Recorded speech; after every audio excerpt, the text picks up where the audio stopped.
And I noticed that I became more and more affectionate with my words to people that I didn't even really know. So when we were out in public, if we were at church or somewhere and I would see someone and I would say, oh my gosh, you're so beautiful. I love your outfit. Tell me more about you. And it was just more of that like comforting, nurturing persona or nature that I cultivated with Joshua 24/7 that was kind of coming out in all facets and all environments.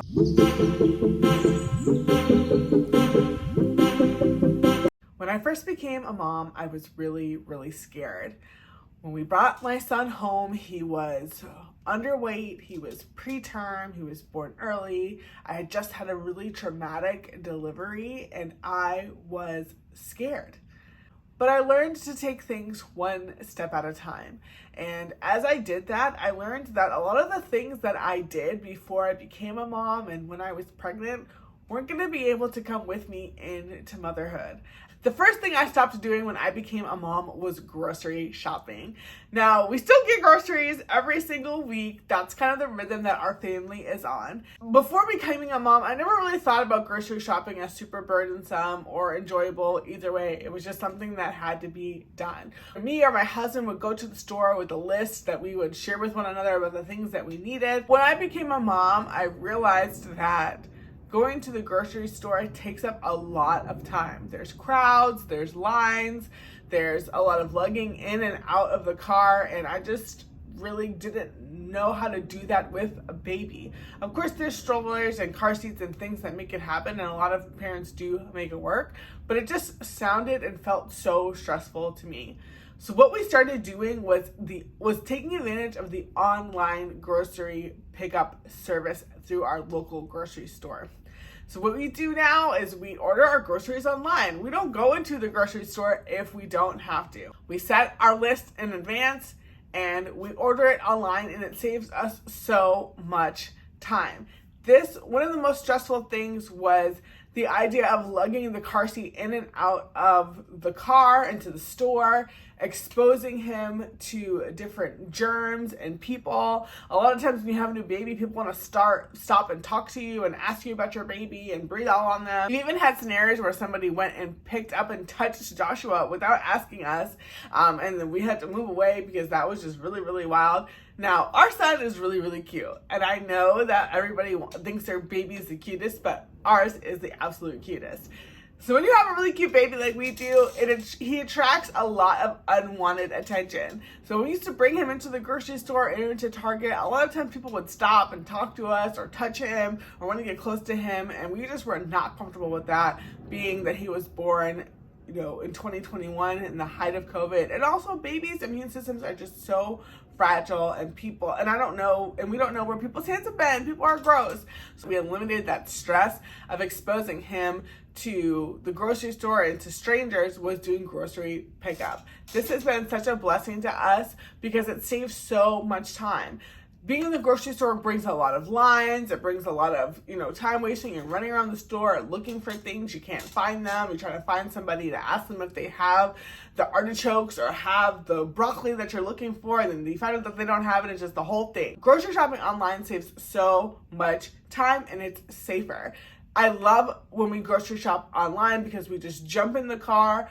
When they text us when the order is ready, we jump in the car, we drive there, we sit in a spot, and they bring the groceries to us. We don't have to worry about things being out of stock. We don't have to worry about lines. We don't have to worry about lugging things in and out of the car because they put the groceries in the car for you. And you can even get a delivery service if you want to pay a little bit extra for that.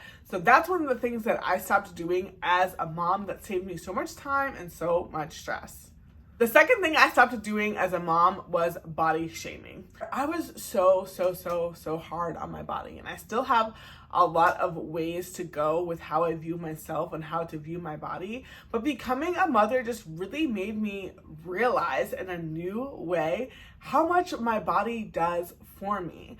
I used to work out here and there. I used to be semi-conscious of what I was putting in my body, but I realized that a lot of times I wasn't appreciating my body. In fact, a lot of times I was shaming it. I was mad at my body for not looking a certain way, for not being like another person's body, not realizing that my body does so much for me. There's something about having a baby and realizing like, wow, my body does so much for me, and I need my body. I need to take care of it. Kind of like a car, like sometimes we take better care of our car than we do our bodies, and that is not okay. That's just not okay. So I stopped body shaming when I became a mom, because I realized, like, without my body, I wouldn't have my son. Without my body, I won't be able to have future children. And I just really wanted to take better care of my body and say thank you. So I stopped body shaming. I stopped comparing myself to other moms, to other women's bodies who weren't moms or who were moms. It doesn't really matter. But I stopped body shaming. I realized that I couldn't ask of my body to breastfeed, to birth, to recover, to do all these things I needed to do if I wasn't investing in my body. So I realized that I need to start appreciating my body instead of shaming it, and being thankful for what it has done for me and how it sustained my life, and honestly the life of my son up until this point. The third thing I stopped doing was people pleasing. Now, I am an extrovert. I love people. I love friends. I love meeting new people. I love enjoying people's company. I love being around people and hosting and all of that good stuff. But I realized early on in my 20s that I did have a streak of people pleasing. If I tried to set up a boundary, either in a friendship or in a relationship or at work, and people were upset and they responded kind of unfavorably to my boundary, I would kind of revert and I would go backwards, and I would say, oh, well, this is my boundary, but maybe I can adjust it for you, and in hopes that that person would be happy with me. But I realized that that is a vicious cycle. The more you give, the more people take. And I realized that I'm a limited resource, that I'm not God. I don't have, infinite energy and time and abilities and all these things. Like, I needed to prioritize how I spent my energy. And a lot of that had to do with people pleasing. If somebody was upset that I couldn't hang out with them because I was tired, or because I had to feed Joshua, or I had to take care of my family, I started being okay with that. Before, I would try to kind of bend over backwards to make people happy with me. If I could go to their event or their birthday dinner, or even text them back in the amount of time that they felt like I should have texted back, I would have done it. But I realized when I became a mom, like, I am Joshua's only mother. My friend has other friends. My boss has other resources. They have other team members that can help them with this. I need to do what I need to do for my family. I'm Joshua's only mother. I'm Tim's only wife. Other people can do those things. Nobody else can be to my family what I am. Stopping people pleasing allowed me to enjoy motherhood more, and it allowed me to enjoy the friendships that I did have grace for in that season and in this season for more. It allowed me not to be mad if Joshua was needing something from me, because it made me realize, like, I'm the only one who can feed him. I'm the only one who can be his mom. My friends, family, other people, they have other resources. Like, they're okay. It helped me to prioritize and enjoy motherhood more, and not despise it or get frustrated at this little baby who needed me.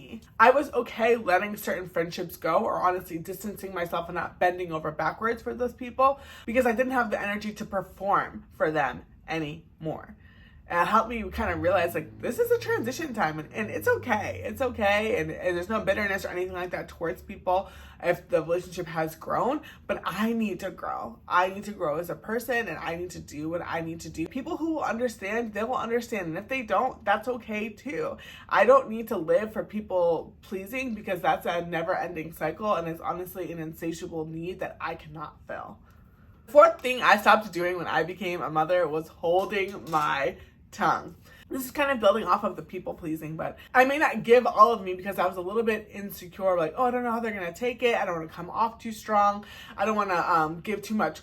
One of my gifts, or one of the things that I love to do, is to give words of encouragement. I'm a big encourager. But a lot of times I would withhold that encouragement depending on my relationship with that person.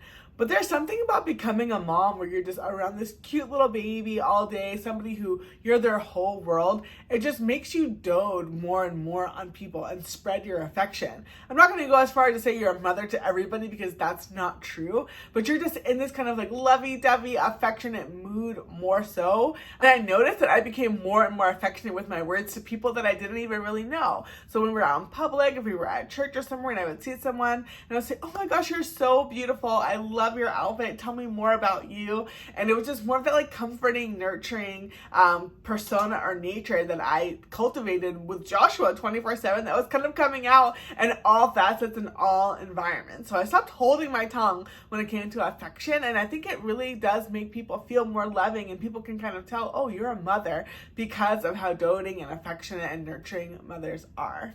I started to care less about what people would think, and is someone gonna think this is more and more? It just really came out of me because I was so used to being that way with Joshua. I started thinking less about what people deserved and like, oh, well, I'm not close enough with them to tell them this or to tell them that. I would just think like, I have a good thought, I'm gonna share it, because that's what I did with my son. I know now that everybody can use extra encouragement, whether I'm their mother or I'm not, but it's just something that we all need, and it makes the world just a little bit brighter. The last thing I stopped doing when I became a mom is keeping score. Now this applies in my marriage, with my friendships, with work relationships, with family relationships, but I definitely stopped keeping score in my friendships. A lot of times I would kind of keep up with certain people, like, oh, I haven't talked to this person in this amount of time, or let me text back this person really quickly so they don't think that I forgot about them. And I try to still keep up with that, but a lot of times I stopped keeping score against myself. I lost track of who responded when. I lost track of when I responded to people. A lot of times now I forgot when I have responded or when I haven't. I'll double text now if I need to, even if I don't want to. And that's not something that I would do before because I wouldn't want it to look like thirsty or desperate. But I'm like, hey, if I need an answer to something, I'll answer, or I'll text again, whatever the case is. Like, I get done when I need to get done. It's less about looks. It's less about like, oh, well, I don't want to come across too pressed. It's like, hey, you need an answer? Get your answer, girl. And a lot of times people, just forget that they answered, that they didn't text back. And I do that more now as well. So I stopped keeping score with my friends.